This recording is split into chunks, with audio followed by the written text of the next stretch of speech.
Bozolanda Congo Promo Zabongo édition na bino à Lukumo, émission na bino à Talo, Boza Ebele na Congo, na Afrique, pe na monde entier. Bolanda Congo Promo, merci d'encouragement, merci de fidélité, merci de confiance. Comme d'habitude, Josala Kumu qui va être Mbode. La Congo Promo na Kasumbalesa partout na République démocratique du Congo puis na Libanda ya mboka neti na Dubaï partout vraiment to pesi bino bambote na pesi pembote bon retour na prophète Konde Paul Dominique parce que aumela ki tro na Libanda mboka zonga kilobi donc bon retour mozali. Voilà, bon retour na prophète Konde ya Liloba. Alors, comme qui va être émission à l'autre, la constitution à Balis. Ogi Seni, après ça, il programme na yabi que non le 25 juin awa, nani ba dépôt candidature et bandi. Mais lisa ya répartition des sièges et bimi, ba territoire net ya Kwamut, ba sarolete, ba Ruchuru na ba Musona to ya Robelango, mais nous allons concentrer l'émission sur comment la parti politique se préparer pour la constitution baliste. Trop bien vu ma actualité, notamment la marche opposition ainsi de suite. Alors, Tozo Yamba Bongo Ndeko Ifomi, c'est ça? Iomi. Ndeko Mbote, on doit se présenter dans la sénateur. Mbote, Ngai na Biangami na Kombo ya Iomi, Boimbo Sylvain, Moimbo Kaya province ya Chouapa. Donc, antenne fédérale, IDPS Chouapa à Kinshasa. Merci. Voilà, alors information, il y a Makas na IDPS na bino ezani na moment oy. Information il y a Makas, il y a IDPS ezali et IDPS Chouapa, pour Chouapa, azalaki la fille aînée, il y a opposition na Équateur. Tant IDPS démocratisation salemi Chouapa nde ba s'engagaki na IDPS massivement. Pe lokola tokomi pembeni ya maponomi Chouapa pe à se mobiliser, à s'engager pour être yeatika la pe simate azwa ba oyaye ba candidat potentiel pour être ba lubwa ba comme ba député nationaux pe provinciaux pour être na parlement Chouapa IDPS Chouapa base la présent tant que tous ça la majorité homogène ya biso IDPS Chouapa tous à la présent na yango tango ba releme salemi ba président fédéraux ya Chouapa po tozana deux fédérations Chouapa 1 et Kambami na Bembale Ntechi Dominique Chouapa 2 na ndeko na biso Eric Onkoli nde bango batikala ki pe simate kolandisa mana ba instruction la secrétaire général du parti mwana mboka Kabuya nde apesa ki ba fédéraux charge et te bango bato bazali organe de base après consultation ya ba section na ba sous-section baya na ba liste ya ba candidat potentiel yango nde toye nangwao. Voilà, boye donc si je comprends bien ba liste o eza na niveau ba fédération.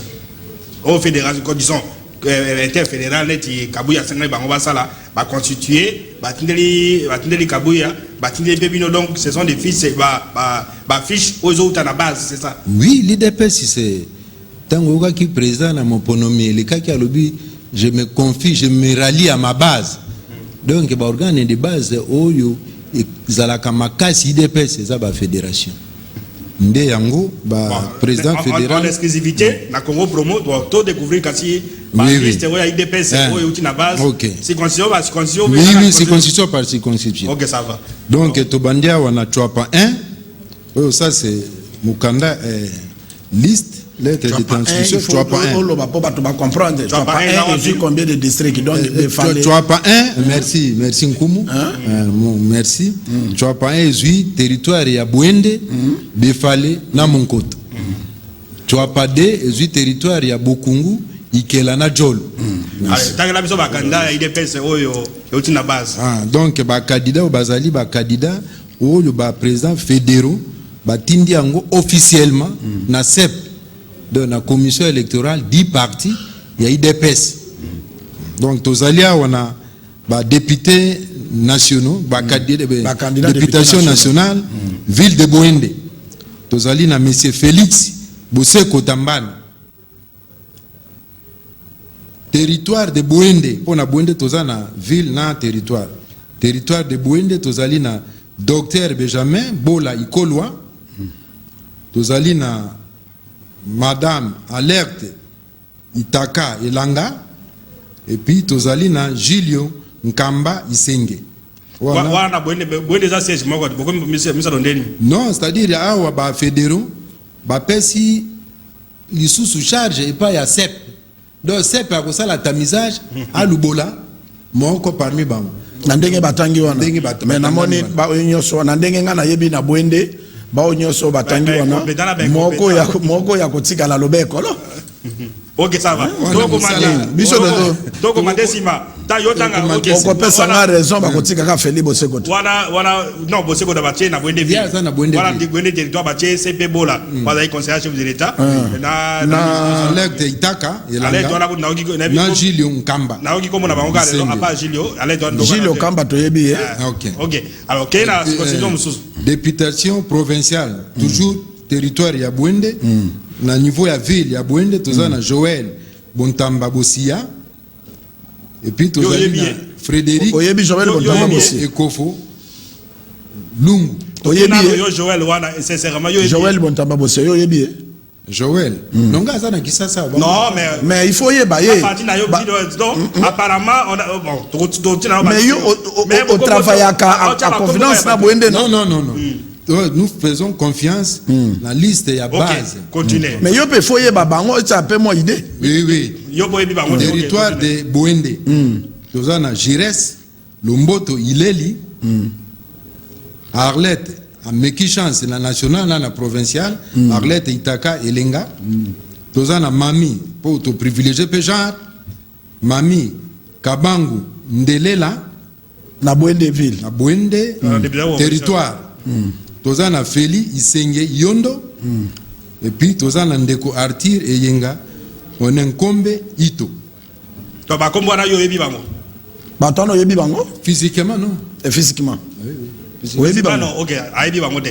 Alors toke na circonscription mususu. Circonscription ya territoire ya Befale. Na niveau ya députation nationale. Tozana Joseph Lokuli le Kokaki, député national, na Befale. Continue. Nazana Ndeko Jean-Paul Boumama Isse Mpulu, cofondateur na EBIE. Parce que comme on va na siège moko. Kombo Misato, tozali sou na Mami Longila Lokela. Kombo Misato et l'un d'eux a kolubwama na CEP. Pour CEP ça ko tala mais ce sont des candidats officiellement transmis na CEP na ba fédéraux. Na députation provinciale Befale tozana Thomas Waka le Fumbwa na EBIE. Thomas Waka na EBIE azalaka comptable a servir batumo ebele Thomas Waka na EBIE. OK mwana mboka. Daniel Boteko Likombo tozana Augustin Balongo Nkoyi et puis Dieu merci bo kata botuna wana Befale. Tokomi sikana dernier territoire ya Fédération à Chouapa 1 territoire ya Monkoto. La députation nationale tozana ndeko conseiller Robert Ekaya Lopongo conseiller nani le chef de l'État. Le chef de l'État. Voilà, il sera bâti à plate couture. Avant nommé si on a nouveau ordonnance au chef auto ça bien depuis le début. Oui. Voilà, il sera bâti à plate couture. Continue. Il va se compétir. Donc Robert Ekaya Lopongo yende candidat député national ya territoire ya Monkoto. Tozali lisusu na Botuli Basingo. Bazali mibale. Sep akosala mosala na ye akolubola moko. Botuli wala c'est un inconnu ebani goudute. Non, ebani na sekuna moina. Na yena conseil bazaba inconnu ba ebani. Moina ça la propagande exacte. OK ça va. Les deux aïtos ont présenté liste. Non mais il faut batango ba yeba na pona bana tshwa ba yamba ba. Tokoya on présenter bangi pas population. Tokoya on a émission mususu ko loba misala na bango. Ça va. Soit avancer voilà députation provinciale na Monkoto tozali na Lambert Bekoji Ondoji. Directeur Bekoji. Donc, on a signé président fédéral Dominique Bembale Ntech. Donc, les cas de circoncision, les cas de fédération, tu as pas deux.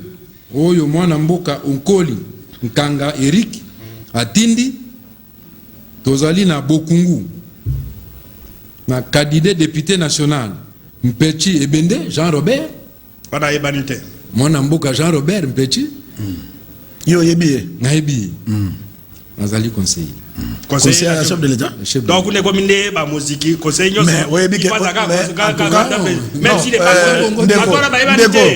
on vous dit des choses vraies. D'abord Félix Tshisekedi, félicitations parce que bandeko ya Grand Équateur bazana ba fonction ebelé mais basala ke lo côté to lo ba vérité parce que bato ba travaillaka fallait toyer ba bango mais ba yebanité to za surpris na ba liste nde to comprendre que mokonza mboka après sa confiance na bandeko ebela Grand Équateur mais inaperçu na élection de balingi babima wana to ko citer parce que ndeko lobi wana bato wana na Bokungu siko ba Holanda Pestivi siko ba Holanda Congo promo bakolo ba kuma non mais c'est les journalistes oye bana tango mokonza mboka zo nommé ba conseiller ezali po ba travailler na ba mboka na Jean-Robert Mpechi Ebende auti na circonscription na ye bo s'enrôler ayebani ça ne suffit pas ko yeba na biso ba journaliste donc ba électeur ya Bokungu nde ba ko apprécier ya ya kamba na présidence le gars biso to dana ba base les gars na mususu ba Bokungu to linga to yeba ba électeur na ba ko apprécier ye tozana Lokoka Isaka François donc Mibale Sep akolubula François Lokoka ya député ou bien oh ya Lokoka ya député Lokoka Isaka donc ya député voilà ya député voilà be ko yebanite les gars mususu te bino bokoye ba bato surtout te non biso no koyeba parce que awa biso pesi bokoye ba bon donc on va décider to yeba tendenge nini kota mosangaki ba ya bwende wana to yebi continuez mususu tozana députation provinciale UDPS tozana Nkoyi Bofeko Camille wana na Bokungu tozana Baka Lonyaka Simon et puis tozana Bosenge José. OK, c'est comme ça mususu awa tokomi wana Bokungu tokomi na Mosaïque député provincial donc Mosaïque au ça sous liste IDPS bis oui le Kondo Lisuku Dodin Bomomu Ntula Justin Likila Mbuli Cadet et puis Ilonga Tino on a signé au Koli Kanga Eric président fédéral kende na ikelo be komi na Ikela na Ikela kuna mwana mboka koko madete yotanga ba kombo Koli a présenté biso ba candidats nationaux Eteni Longondo Das était notre ministre de la santé compétir comme candidat député national était nous dans ministre de la santé oui à quel Ikela oui continue tozana lokwa Ngenga Nazar donc baza pemi balé puisque to pesi c'est chance na moko aluba c'est la démocratie toleki na députation provinciale Ikela tozana Lokimaka lokwa Valentin Lokimaka wano yebi tanga na tanga no mona kuna bo fete Mononga Pierre tozana Nengi Yoka Célestin et puis tozana Bekeka Likani Christophe Kende Jodo national après Mosaïque toujours na Ikela tozana Efota Yanga Vessa Belanja Bofita Freddy Bosise Basuka Albert et puis Basanga Yambe Ferdinand taka moko nani national Jolu après dossier na wana to komi na Jolu tozali na Okoli Nkanga Eric ye moko président fédéral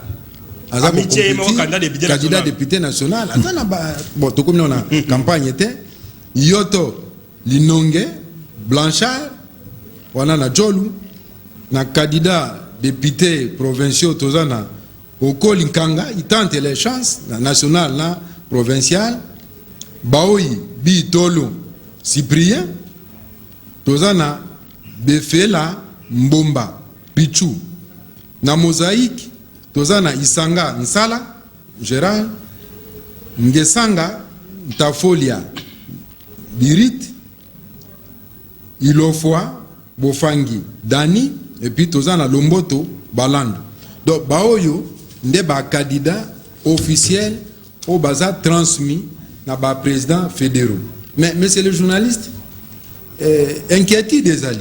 T'as téléspectateur. Inquiétude des alliés parce que tout le monde a après dépôt, il y a des candidats, tripatrouillage des alliés. La liste parallèle, ils ont Kotambola. Du sous. Comment tu as fédéraux? Non, fédération parallèle. Kasi batelemeli ba fédération officielle la liste na bango parallèle ils ont circulé preuve président fédéral Eric Okoli a saisi déjà secrétaire général que non fait tentation malgré tout déposer ba liste na biso mais ba liste mususu ya ba dongolo miso o baza ko tenir compte de la légalité ya ba président fédéraux bango baza ba de ils sont des l'IDPS, mais ils sont toujours dans le parallélisme. C'est pourquoi pour rendre officiel la liste où il y a des candidats transmis par nos fédéraux. Net dans la circonscription il y a Monkoto. Donc, moi, comme vous avez dit que moi, je Monkoto, qui avait quitté l'IDPS, qui n'est pas dans l'IDPS, qui n'est pas en règle de l'article 7. Naniwana, parce que Congo promet qu'on s'accate. Yebisa bato ba Hollande. Parce que héros na mon koto ba vandi. On lié en place, il y a des candidats comme Robert Ekaya Lopongo, comme Basingo, dont les deux candidats officiellement transmis. Voilà. Mais il y a un cessé, au Bundisa Bande Konaye, ou rien. Alors, biso to Monique Yango Ezaï Malamute. Respecter les candidats transmis. Voilà, merci beaucoup. Alors, comme qui va Toyoki, tout ça, les gens croyaient que l'IDP c'est ça, 37 ans dans l'île Namboka Oyo, et il y a une méthode très différente, la méthode à Kabila, la Mobutu, tout ça, mais complaisance, parti pris, corruption, mais en réalité, s'il y a des partis qui vont perdre des élections dans les législatives nationales, provinciales, c'est l'IDPS. Non. Non, je reviens, je vais vous répondre. Ça dit que l'IDPS pourra avoir moins que besoin en 2018. D'accord, mon accord de balise est déjà inconnu. Tout ça, un conseiller de la présidence association qui combien des milliers de dollars pour l'élection, ils allaient accueillir. Résultat, il va s'en donner. D'abord, dans l'organisation IDPS, c'est Balimbi Sangaï, secrétaire général. À contrôler la partie on a bien été. Ce qui est ok, parce que biso doit journaliste, tout ça, rapport à cause de la parole, pour contrer l'autre zoloba. Na Bwende, et dans la combien de IDPS. Oye Nambanda ka combien to l'exa que les maya gouverneur. Gouverneur aluka ko sangi sabatu.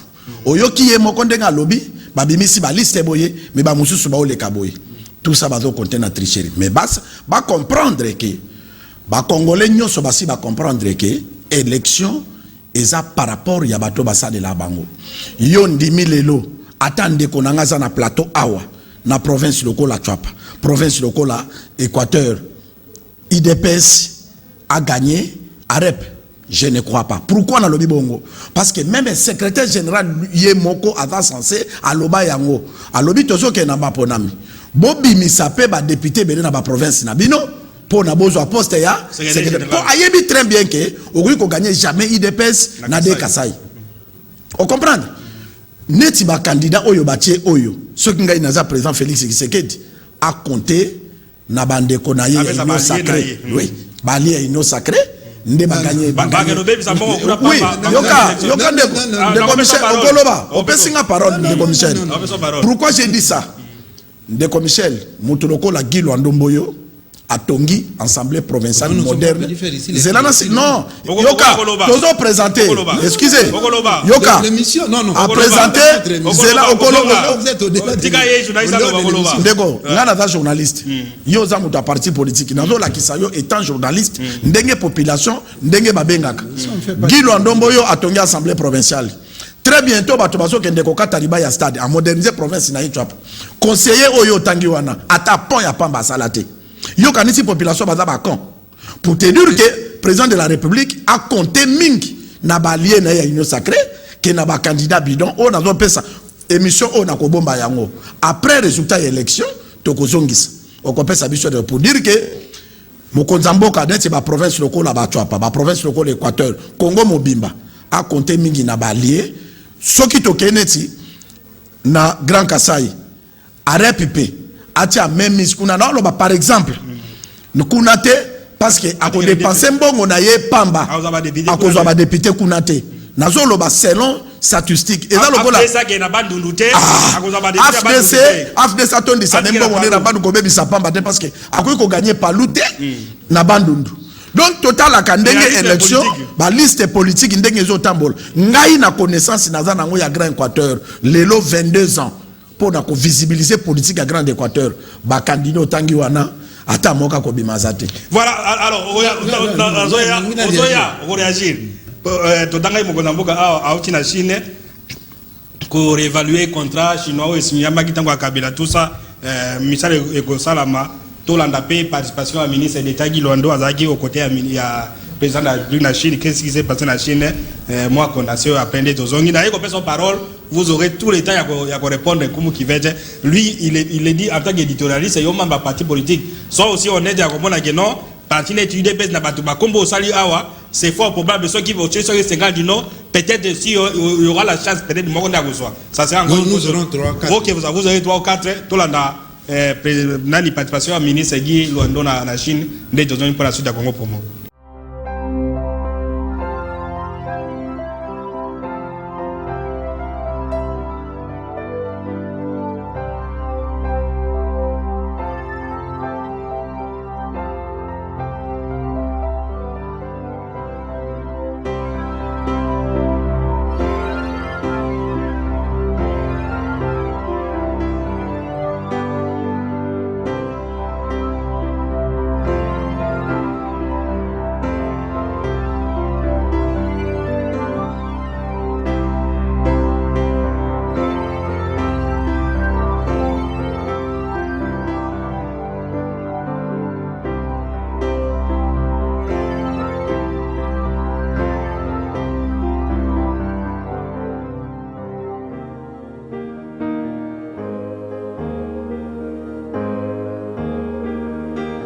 Voilà, on réagit. Oui, Naza, on réagit parce que. On réagit que non, IDPS c'est l'un des grands partis européens de l'élection en 2023. IDPS c'est Makambo Nini Zali. IDPS au lieu que. Ma candidat na tu pas wana ko bebisa mbongo pa mana Équateur. On a peut-être pas donné l'argent à caution na ba campagne électorale mais à cause de basier je kunate ni l'Équateur ni la province orientale même na Bandundu. Peut-être na Kasai peut-être na Kinshasa. Non, donc je m'inscris à faux parce que l'IDPS est un parti national. Et nous allons aux élections, pas en termes, il y a une considération ethno-tribalo-linguistique. Quand vous parlez de Guy Loando à Chwapa, c'est-à-dire vous réduisez à REP na Chwapa et que Chwapa ne peuvent voter que les candidats de Guy Loando. Non. Nous sommes à une phase où le Congo... Le Palou a eu plus de députés. Non, ça c'est le passé. Le Palou, Gizenga, il était comme un charismatique à son époque. Mais aujourd'hui, je ne crois pas que Palou... Comment ça n'a pas été Kizenga sala biloko Guy Londo sali na Chwapa de ko. Mais c'est ça. Nous sommes tous observateurs de la société. Si vous ceux qui olingi au lié ba élection na ba réalisation mais c'est très dangereux. Bénéfice à population non. Parce que na kokina ya na Chwapa na zombo mona ngai soki wapi na ye na bâtir hôpital général moko. Oui, intérêt population. Mais conseiller sali da présidence a vu comme belé ata ponté. Que son bata créé à pas salité. Yo ko comparer na muta sali intérêt général. Non, ça dit quoi? Ces candidats que nous allions l'IDPS na Chwapa, ils ont des projets de société et un discours, il faut les laisser le temps d'aller faire leur campagne. Population basi babaya ba projet de société qui peuvent les sanctionner. Donc to tikeli population ba juger bango, c'est ça la vote non, c'est une sanction. Non, biso dozo sala ga analyse, analyse que tu as payé à qui non, nous moi de l'IDPS, je sais qu'il faut qu'il y en a 3 ou 4 députés nationaux et 4 députés provinciaux. Parce que je dis ici, l'IDPS, réveillez-vous partout où nous sommes. Nous devons amener une majorité homogène et pas hétérogène. Parce que Guy Loando a quoi lokola Kizobazoba. Ils vont nous ce qu'on dit. Mais qu'ils ont pas besoin de négociation corde. Non. Ils ont parti allié, union sacrée, conséquent, ils ont que non. Non. Na tu pas. Un déco. C'est là. Pardon de la parole. La majorité écrasante. Omoni na tu pas. Il y a des candidats à travers la République. Omoni na tu pas. Ndeko Michel. Nazo loba yango. Tu pas mobimba campagne na comité. Na loba ke toko bombe émission oyo. Parce que nazo zo appel Félix Sekeseke da ko voter massivement. Yoka bandeko ya tu pas oyo Félix anoma bango. Mais bah ça là quel côté pour na tu pas reconnaître que Félix Sekeseke. Voilà. Excusez Ndeko Michel. Après ça tu pas. Mais anoma bato yo tu pas yebi bango te. Pour na Félix Sekeseke ça dit devoir na ye. OK. Mon amboka Kilwando. Azali ministre d'État Mutaté Manzaka wana ezali Félix Sekeseke. Pour na Félix Sekeseke da ko voter massivement. Mais j'ai dit bien ba député na ye. Non, mais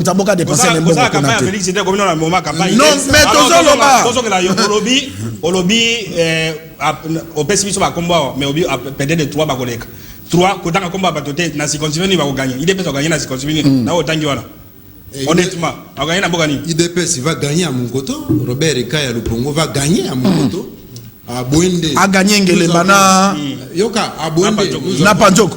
Félix Bosekota va gagner. À combattre Bovenjoli. Oui.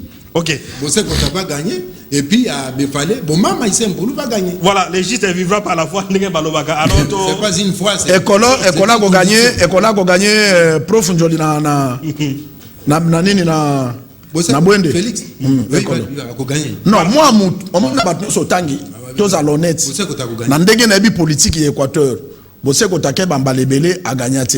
Mais azalaka très bien na population et tous comme information moi na travail na été azalaka très bien na population à cause ça la surprise Boseko ta pèse mais nyoso yo tangi wana au conseil chef de l'état Boseko ta pèse parce que babenga ke na Boende école moins cher. OK, voilà, gouverneur Bobo Bolo quand il participer là on a Congo Brazzaville la 9e session sur la frontière 8e session sur la sécurité console bon on a ba image ainsi de suite alors les gars là qui kuna na ba gouverneur ba province mususu alors tozongelio par tomoni à gouverneur Bobo Awa. Mais les gens disent que le président Félix Tshisekedi, quand il dit les choses, il ne réalise pas. Par promesse, quand il dit les choses, il ne réalise pas. Autant que les promesses, il y a des promesses non tenues. Mais apparemment, l'Équateur, il a promis que la université, bouger tout ça. Mais c'est l'Équateur, apparemment, logique, Félix promet des choses, il ne réalise pas. Non, de comme Michel Bato-Ebele va éviter. Président de la République qui soki alobi likambo eza lokola nzambe alobi na konuki sambula mais prophète na ye oyo nzambe atindi na sabele il faut aloba na nzambe ke papa moment o bato batandi ba fufu na bango basali baboye eza lokola tango président de la République a telema ki deva bana ya Grand Équateur na Mbandaka na conférence de gouverneurs apesa ki ba projet alobi ba kotonga université moderne alobi la ki problème ya mai alobi la ki problème ya électricité alobi la ki pe problème ya banzela Bas Platéville. Oui, université ndenge tozoloba awa. Bobo Boloko a travaillé. Mbongo déjà est après. Très bientôt bazo kende construction université basi ba pesi place. Donc côté wana eza résolu.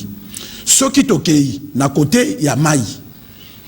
Mai ici est commis déjà parce que sikoyo baza commenter déjà ba forage très bientôt Congo premier ko kende na Mbandaka pour na kozwa ba image wana bazo entreprise moko ba fontaine merci c'était ma réseau donc côté ya mai mokonzamboka a réussir soki tokei na côté ya électricité oui ba monaki ndenge Bobo Boloka signaki contrat na société américaine awa na Béatrice Hotel très bientôt makambo ya kura ezo banda bato balobaka ezali ba ennemi ya développement ya mboka parce que ba réalisation mokonza mboka lobaka ceux qui ya lobby ministre titulaire ou bien gouverneur il faut que ça management ne pas na kokoko sa vision oyo mokonza mboka oui yo kande comme eloko tokosenga na président de la République misala ya voirie et bandaki déjà mais depuis mokonza mboka zonga voirie est stoppé ba chinois même ba komi koluka kolongola ba matériel na bango parce que mbongo ezo yate ministre ya finance na ministre ya budget ba fandeli ba dossier mbongo ezo yate or que zalaki vision ya mokonza mboka place basi salaki na mabulu ebi Mbandaka mbulu ebetaka nyoso ekomi kotimola ba ndebiso na Congo promo ndenge population ba benga ki biso projet oyo ezo compliqué kaka yango wana ya nzela. Donc mokonzamboka ayebisa soki place nini oyo mbongo eza bloqué abenga bobo boloko etange gouverneur la province. Parce que ba benga bango comme eso ba vena, comme eso ba. Ya koma na ba vena ba banda ko bandela lisusu e bandela lisusu te parce que bango eza kuna kutu ba travailler ba komi kolongwa misala parce que ba do futa mate. Côté ya voirie nde mokonzamboka vraiment beta cede parce que kuna e koma kaka ba mission ba boyi. Alors mokonzamboka isa bango ke mbongo wana eza ko sote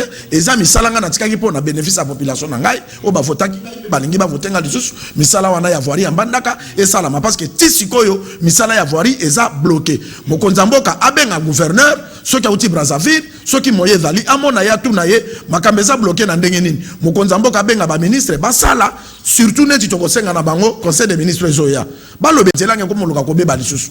Est-ce que ça normal place batongaki ba recommencer lisusu? Ouais, nkumu kivete totikala kaka na Équateur pour na koyebisa bino ke honorable Tania Mokolo Njoli député national élu à circonscription ya Makanza azo continuer ko servir population na ye bo ya Makanza ba utai ko sofrir na ba inondation to bozo mona ndenge ba image zo leka ndé population ya Makanza ezo souffrir. Madame honorable député Tania Mokolo azo senga azo sala ba démarche nyonso pona ke population ya Makanza ba se retrouver inondation na ba indemniser l'État s'occuper la charge na bango. Donc ndé bo mona na ba image a mbule betaki bana Makanza bazo souffrir to la kisabino botala ndenge enseignante ou bien na ba responsable école ndenge bana bazo tanga na se mai ndé tozongi na suite à Congo Promo ya lelo. Merci. En tout cas moi je ba bâtiment ezinda tolingo na centre de santé totanga ba 4 classes na salle moko koyoka na exacte yete mwana tiaka litoi tiaka ti litoi pa mona sente koyoka te mais na éviter un gouvernement to akaisa mpona biso eza eloko vraiment a para kotambola na mai lolenge mosusu ndonga te na tenge ya maka ndenge ozomona kotangisaka na mai ndenge na tenge. Voilà, alors dans ce lieu, yo za mto IDPS obi ovanda kuna te ba yo za ovanda la Kinshasa bakanda IDPS mais za bakanda la Kinshasa awa. Ce n'est pas qu'à koloba que non na mto IDPS on a fait 37 ans de gagner l'élection mais quand même l'IDPS a géré les pays, continue à gérer les pays, il faut ba réalisation. Est-ce que ça ba réalisation IDPS à la Kinshasa ou que mto ya Bandarungwa, mto ya Bumbu, mto ya Ngaba a que nous voter député IDPS. Tout à fait. Le président la chose s'accomplit. Ce qui n'a vu Nzela ya Chaba par exemple. Na keka na Nzela ya Chaba. Banda na yaki sasa na sali 30 ans, mais le Chaba bétonné. Donc, au bandi na stade, si renseignement, au bimi boum, ils ont tout intérêt à voter. Ils peinent, c'était délabré. Les losos qui ils peinent, robe neuve. Campus, n'en parlons pas, c'est-à-dire, Mama Yemo, la canisse vous avez unique hôpital d'Afrique centrale, modernisé et bien équipé. Donc, Félix Tshisekedi, c'est l'homme qu'il faut renouveler encore les mandats. Les dollars, ils ont combien? Le dollar est à combien? Ou bien l'IPA Moukès, l'IPA comme. On mérite les lots? L'IPA au sommet combien? Ce n'est pas facile de prendre d'éditer comme partout ailleurs, parce que la farine est un produit importé, ma paramètre est au côté belé, mais le président de la République fait de son mieux que Bande Konaï ba Congolais, bas à la malama. Donc, ce qui est na Kinshasa, va commettre Tangwa, Bakanda IDPS, peut-être na Chaba, na Kassavou, Mdea Kolobana et Pen. Non, partout. Mais oui, Angaba. Ouais, mais ce qui maman Mosili, c'est tout le monde à Kinshasa, à travers la République, qui viendra se faire. Est-ce que madame Mbesou a maman et Monaco bon ça? Non, il y a beaucoup à faire, mais c'est les journalistes. À Salipé Mingi. Aujourd'hui, on va, les routes et les princes de Kinshasa sont bétonnés à partir de Félix. Voilà. Alors, l'État, le ministre Marc, qui est la ministre des Transports, voie de communication et des enclavements, qui a bassin Kousumbo Kanae, a visité tout ça, tout l'élément. Initialement prévu pour le 17, c'est le 28 mai 2023, dimanche de la Pentecôte, jour de gloire pour les églises chrétiennes, que le ministre des Transports, voies de communication et de désenclavement, Maître Marc Ekila Likombo, a quitté Kinshasa pour une visite éclair dans son territoire d'origine de Bassankosso, en province de l'Équateur. Objectif, répondre à l'invitation de l'abbé curé de la quasi-paroisse Saint-Jacques suite à l'appel de fonds pour la construction de la cure, sa résidence.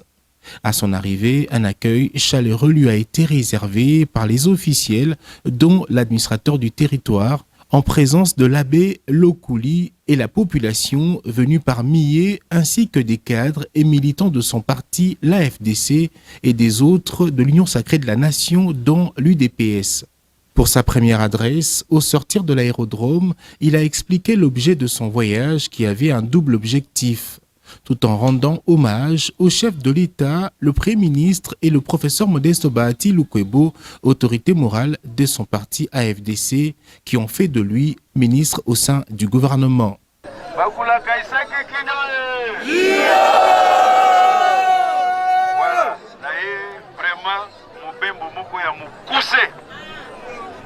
Mobembo ya mokuse ezaka kapona makambo mibale. Ya liboso ezali mingi pona kozongisa matonde epai na bino. Pona moni lolenge oyo botambolaki na basankusu ntango nalekaki ministre na gouvernement. Botambolaki kopesa merci Longonia Mokakoswa na mokonzi ya mboka Félix Antoine Tshisekedi Tshilombo. Oh, to benga Kafati. Merci. Ok. Merci. Merci. La Premier ministre Mboka Nabiso, Jean-Michel Sama Lukonde King. Kolomboka, aye.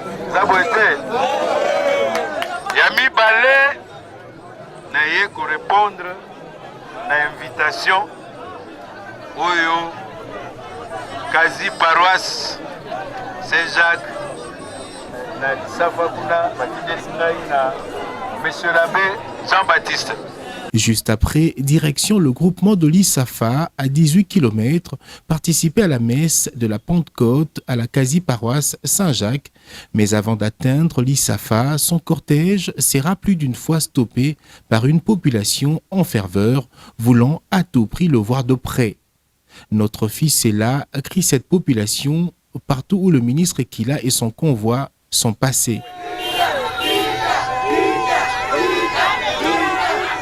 À certains endroits, faisant montre d'une reconnaissance, certains biens qu'il avait envoyés dans un passé récent lui ont été brandis, à l'exemple des matelas comme pour dire « merci pour ce que tu fais pour nous ». En effet, toujours prompt à répondre aux cris d'alarme des siens, Maître Marc Ekila n'a jamais attendu être présent pour répondre à l'appel de la population de Bassankoussou. En témoignent ses assistances en soins de santé de base avec un convoi spécial des kits médicaux, les kits scolaires pour élèves, ainsi que les moyens de déplacement ou de mobilité. Bonjour, Son Excellence, Monsieur le ministre, soyez les bienvenus dans notre quasi-paroisse Saint-Jacques.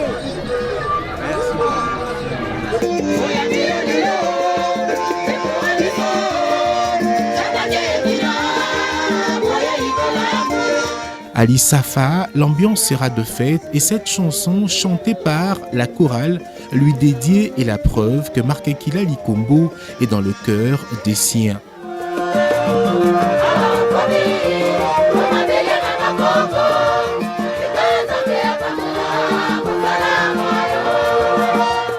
Au cours de la messe de la Pentecôte, dite par le curé, l'abbé Lokuli, la bonne nouvelle va tomber. La cure sera construite et les travaux pris en charge à 100% par ce digne fils du terroir. Namonaki ke etali besoin wana ezapi mwa mutuya mpona bandeko na ngai ya Lisafa.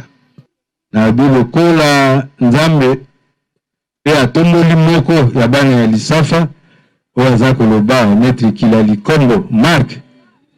Nalobi mikumba ya Lisafa wana nga moko na mema yango.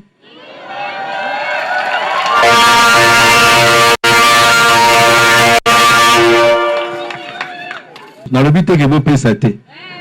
Nalobi mususu wana ekosala makambo misusu.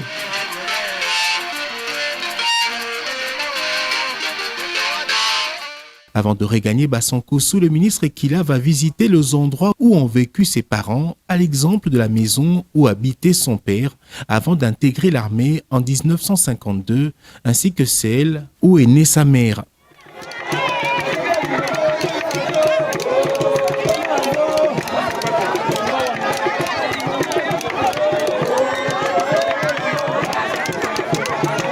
L'émotion est vive, mais l'occasion permet de répondre à ceux qui attribuaient au fils de ses parents d'autres origines.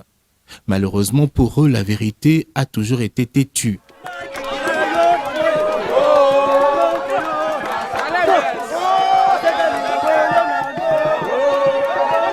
Nous venons de la résidence d'où mon père est parti en 1952 pour faire l'armée. C'était la première résidence. Mais ici, je suis dans la maison où ma mère est née. Je dis bien, celle qui m'a porté dans son ventre pendant 9 mois est née dans cette maison que nous venons de visiter. Donc, je suis 100% Lissafa. C'est une émotion. C'est aussi une réponse à tous mes détracteurs. Ils écrivent dans les réseaux sociaux pour dire qu'il a aidé Kiri et qu'il a aidé Kisangani. Nous, comme on n'est pas dans les réseaux sociaux, nous, on est là. Nous sommes à Bassankoussou, nous sommes à Lissafa, nous sommes dans la maison où est née ma mère. Reprenant sa route pour Bassankoussou, même scène, le convoi sera contraint plusieurs fois à stopper. La population est loin de vouloir déjà se séparer de ce fils maison. À certains endroits, le ministre a choisi de descendre et communier avec les siens.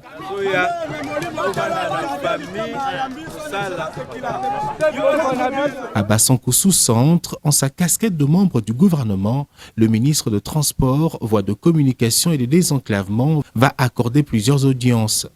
D'abord au directeur général de l'ISP, le chef de travaux Bob Osomba, venu notamment plaider pour la prise en charge des enseignants de l'enseignement supérieur et universitaire.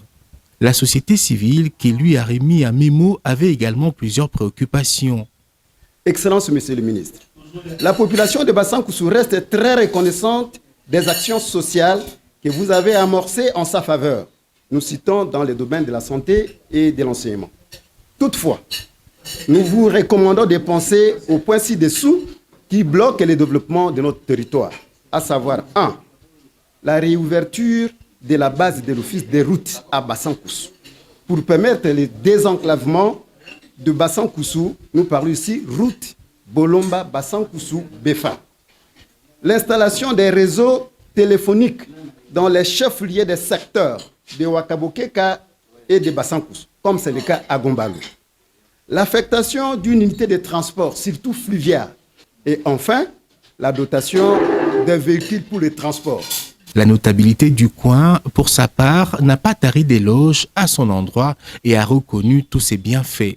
Autre audience, celle-ci accordée au prêtre du diocèse de Bassankoussou. Ce dernier qui, à leur tour, ont aussi salué les actions de Maître Marc Ekila à l'endroit de son territoire d'origine, l'ont exhorté à continuer ainsi. Son agenda étant très chargé, c'est dans l'après-midi du même dimanche 28 mai 2023, à 16h20 exactement, heure locale, que le ministre de Transport, Voies de Communication et des Désenclavements et sa suite, dans laquelle se trouvait son directeur de cabinet, le professeur Placide Moutabunga, a quitté le territoire de Bassankoussou pour la ville de Kinshasa. Alors, nous kivete ministre akendeki ko ba na population to mona kipe makamambonge bimaki pona bato Bassankoussou babiono ministre ya affaires humanitaires na ministre collègue na finance ba lettre belé finalement nous apprenons que mbongo ya Bassankoussou etikalaki ebimi et que bientôt ba que no pesa bango nani bato Bassankoussou mbongo na bango.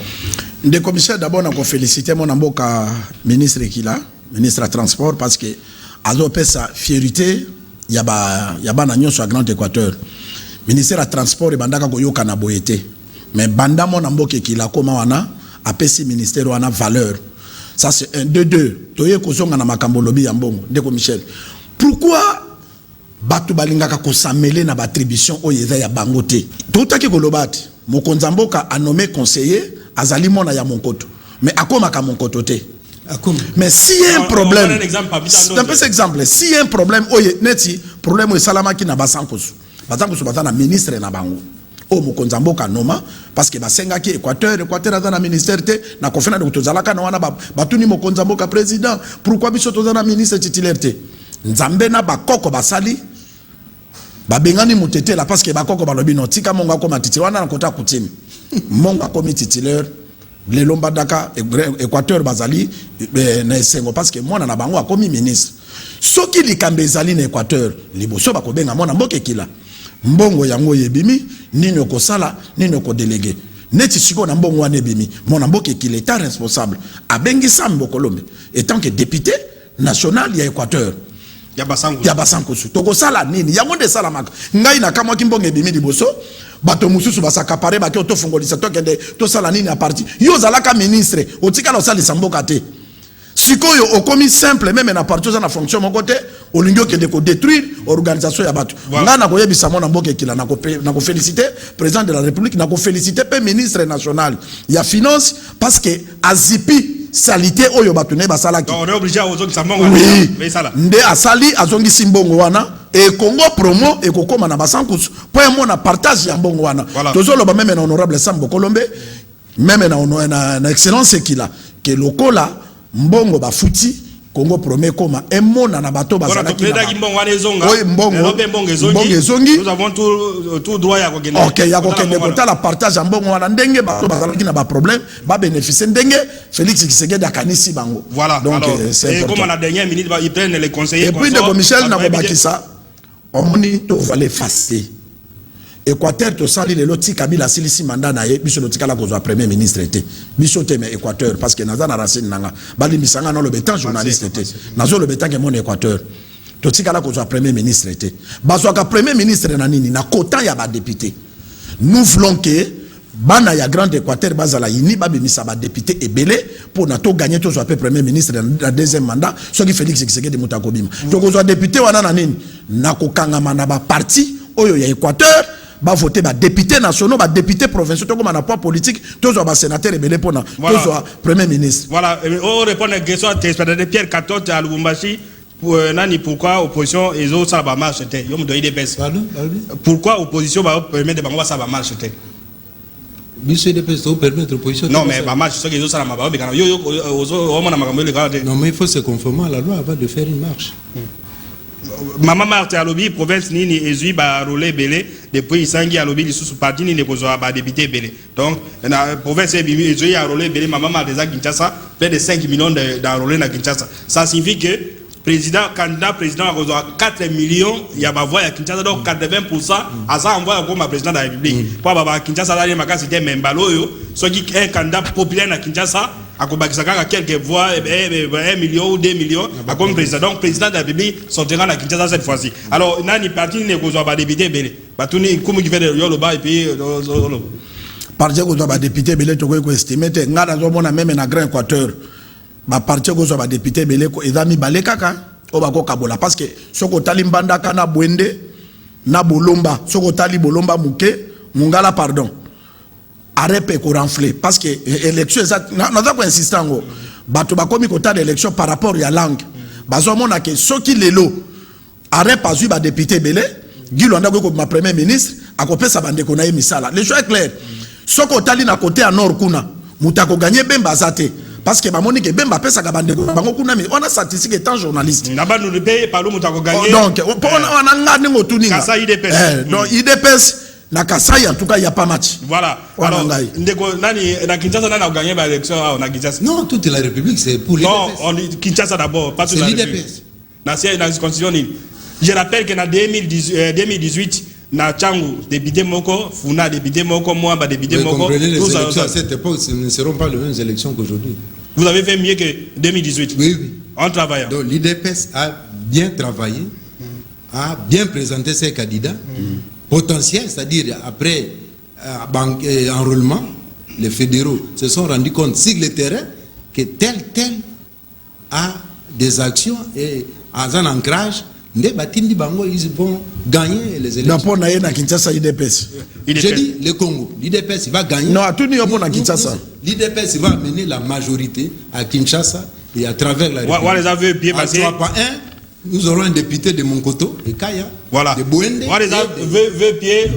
Président, secrétaire général, non, bazo combattre sécurité parce que azo travailler bien ba combattre parce que za muluba un secrétaire général ya parti au bato babandai ko luka référence azo nga na babiloko ba non soki azo lo babongo wana ye pour abattre la pouvoir na ye pour tribaliser baluba parce que na lobaki yango awa même tango député wana lobaki biloko wana ndeko nanga bato ba soutenir lelo Félix Tshisekedi eza baluba te batali vision ya Félix Tshisekedi ke malgré akutaki difficulté na mboka aza kobunda si les sièges dit ça songa na président de balongola secrétaire général parce que ado pelisa moto ainisa baluba na babikolo monsieur pour rien Félix Tshisekedi azali président ya ba congolais nyoso ba congolais nyoso bazana droit ko pesa confiance parce que ata mona mboka. Voilà, alors dernier mot après mot dossier ici.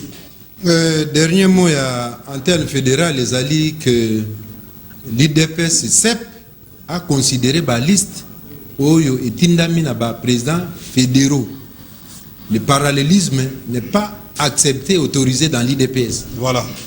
Un mot dernier, 30 secondes. Dernier mot, Dalika Kamore, tout le monde en ministre d'État, parce qu'il y a une équipe d'avance, il y a Félix Tshisekedi. Muta quand même Félix Tshisekedi na grande Équateur et wana balen mbisa monen na pesi pembote na ministre et qui la ministre à transport et puis na pesi mbote na ndeko na ngandenga zo bundela IDPS mais na yoki comme na députation te kamusingai donc voilà donc IDPS préfère ko zaba de mususu to besi ndeko Jean-Pierre Bemanga aza bonanga aza Bemanga non pas Bemanga oya conseiller wana za passer aza na ngaba ala na Congo promo na église na ye na Guinée na ngaba to besi mbote na bato ngaba na bariki balonga za docteur médecin directeur na Kiri, voilà, let's go, merci.